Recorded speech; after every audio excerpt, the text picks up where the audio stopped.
ഹരി ഓം. എല്ലാവർക്കും നമസ്കാരം. അനന്തങ്കാട് ശ്രീ പത്മനാഭസ്വാമി ക്ഷേത്രമായ ചരിത്രം. നമ്മൾ ഇന്നിവിടെ പറയാൻ പോകുന്നത് അനന്തങ്കാട് എങ്ങനെയാണ് പത്മനാഭസ്വാമി ക്ഷേത്രമായത് എന്ന ചരിത്രത്തെക്കുറിച്ചാണ്. ഭഗവാൻ ശ്രീകൃഷ്ണൻ വില്ലുമംഗലം സ്വാമിയാർക്ക് പ്രത്യക്ഷമായതിന് ശേഷം പൂജാസമയത്ത് സ്വാമിയാരുടെ അടുത്ത് ബാലരൂപത്തിൽ ചെന്നിരുന്ന് പുറത്ത് ഉരുണ്ടു കയറുകയും പൂജയ്ക്കുള്ള പുഷ്പങ്ങൾക്ക് മറ്റും വാരി കളയുകയും പൂജാപാത്രങ്ങളിൽ മൂത്രവിസർജനം ചെയ്യുകയും പതിവായിരുന്നു. ഭക്തവത്സനായ ഭഗവാൻ ഭക്തരുടെ അടുത്ത് ഇന്ന പ്രകാരമേ പെരുമാറൂ എന്നില്ലല്ലോ. എന്നാൽ ഭഗവാൻ സ്വാമിയാരുടെ അടുത്ത് ഇങ്ങനെയെല്ലാം പ്രവർത്തിച്ചത് സ്വാമിയാരുടെ ആ സഹനശക്തി എത്രമാത്രം ഉണ്ടെന്ന് പരീക്ഷിക്കാൻ കൂടി ആയിരിക്കണം. അങ്ങനെ ഒരു ദിവസം അങ്ങനെ ഭഗവാന്റെ ഉപദ്രവം ദുസ്സഹമായപ്പോൾ ഉണ്ണി ഉപദ്രവിക്കാതിരിക്കൂ എന്നും പറഞ്ഞ് പുറം കൈകൊണ്ട് ഭഗവാനെ തള്ളി മാറ്റി. ഇത് ഉണ്ണിക്ക് ഇഷ്ടമായില്ല. പുറം കൈകൊണ്ട് തള്ളി മാറ്റുന്നത് നിഷിദ്ധമാണല്ലോ. അതിനാൽ ഇനി എന്നെ കാണണമെങ്കിൽ അനന്തങ്കാട്ടിൽ വരണമെന്നും പറഞ്ഞിട്ട് അവിടെ നിന്നും മറിഞ്ഞു. ഭഗവാൻ അന്തർധാനം ചെയ്തു കഴിഞ്ഞപ്പോൾ സ്വാമിയാർക്ക് വിഷമമായി. അദ്ദേഹം അനന്തങ്കാട് അന്വേഷിച്ച് വെയിലും കൊണ്ട് നടന്ന് കല്ലും മുള്ളും മരങ്ങളും നിറഞ്ഞ ഒരു കാട്ടിൽ എത്തി. അവിടെ ഒരു മരത്തണലിൽ ഇരുന്നു. അതിന് സമീപം ഒരു കുടിലിൽ ഒരു പറയനും അവൻ്റെ ഭാര്യയും തമ്മിൽ ശണ്ട നടക്കുന്നതായിരുന്നു കണ്ടു. അതിനിടയിൽ അയാൾ ദേഷ്യത്തോടെ തൻ്റെ ഭാര്യയോട് പറയുന്നു കേട്ടു, ഇനിയും എന്നോട് ശണ്ടയ്ക്ക് വന്നാൽ ഞാൻ നിന്നെ തല്ലിക്കൊന്ന് അനന്തങ്കാട്ടിലേക്ക് വലിച്ചെറിയും എന്ന്.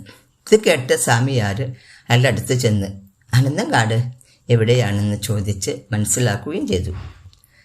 ആ അനന്തങ്കാട് കല്ലും മുള്ളും മരങ്ങളും നിറഞ്ഞ് നടക്കാൻ വളരെ ബുദ്ധിമുട്ടുള്ളതായിരുന്നു. എങ്കിലും ഭഗവാനെ കാണാനുള്ള അത്യാഗ്രഹം കൊണ്ട് ഈ ബുദ്ധിമുട്ടുകളൊന്നും തീരെ വകവയ്ക്കാതെ ഭഗവാനെ നോക്കി നടന്നു. അങ്ങനെ കുറേ ദൂരം നടന്നപ്പോൾ ഭഗവാനെ കണ്ടു. പക്ഷേ ഉണ്ണികൃഷ്ണനായിട്ടല്ല കണ്ടത്. കാൽക്കലും തലയ്ക്കലും ഇരിക്കുന്ന ഭൂമിദേവിയും ലക്ഷ്മീദേവിയോടുമൊത്ത് ഭഗവാൻ അനന്തന്മേൽ ശയിക്കുന്നതായിട്ടാണ് കണ്ടത്. ഉടനെ സാഷ്ടാംഗ നമസ്കാരം ചെയ്തു സ്വാമിയാർ. ഭഗവാൻ എന്താ അരുളി ചെയ്തതാണോ? ഭക്ഷണം കഴിച്ചിട്ട് കുറേ ദിവസങ്ങളായി. എനിക്കിപ്പോൾ വിശപ്പ് കലശലായിരിക്കുന്നു. ഉടനെ എനിക്ക് എന്തെങ്കിലും കഴിക്കണം. സ്വാമിയാർ വേഗം ആ കാട്ടിലുണ്ടായിരുന്ന ഒരു മാവിൻ ചുവട്ടിൽ കിടന്നിരുന്ന കണ്ണിമാങ്ങ ഒക്കെ പെറുക്കി കല്ലിന്മേൽ ചതച്ച് ചിരട്ടയിലാക്കി കൊടുത്തു. ഭഗവാൻ അത് ഭക്ഷിച്ച് വിശപ്പടക്കി എന്നിട്ട് അരുളി ചെയ്തു. വിശപ്പടങ്ങി എന്ന് അരുളി ചെയ്തു. ഈ വിവരം സ്വാമിയാർ തിരുവിതാംകൂർ മഹാരാജാവിനെ അറിയിച്ചു. അങ്ങനെ രാജാവും കുടുംബവും താമസിച്ചിരുന്നത് പത്മനാഭപുരം കൊട്ടാരത്തിലായിരുന്നു. രാജാവ് ജനപുഷ്ടി കൊണ്ടും ധനപുഷ്ടി കൊണ്ടും പ്രശസ്തരായ 8 മഠങ്ങളിലെ പോറ്റിമാരുടെ കൂടി അനന്തങ്കാട്ടിലെത്തി. വില്ലുമംഗലം സ്വാമിയുടെ ദിവ്യത്തെക്കുറിച്ച് രാജാവ് നന്നായി അറിയാമായിരുന്നു.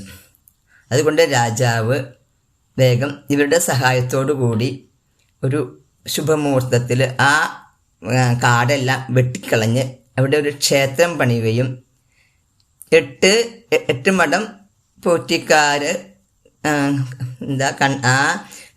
പോറ്റിമാരുടെ ആ സഹായത്തോടു കൂടി അവിടെ അനന്തശായിയായി സ്വാമിയാർ കണ്ട വിധം അനന്തശായിയായി പ്രതിഷ്ഠിക്കുകയും ചെയ്തു.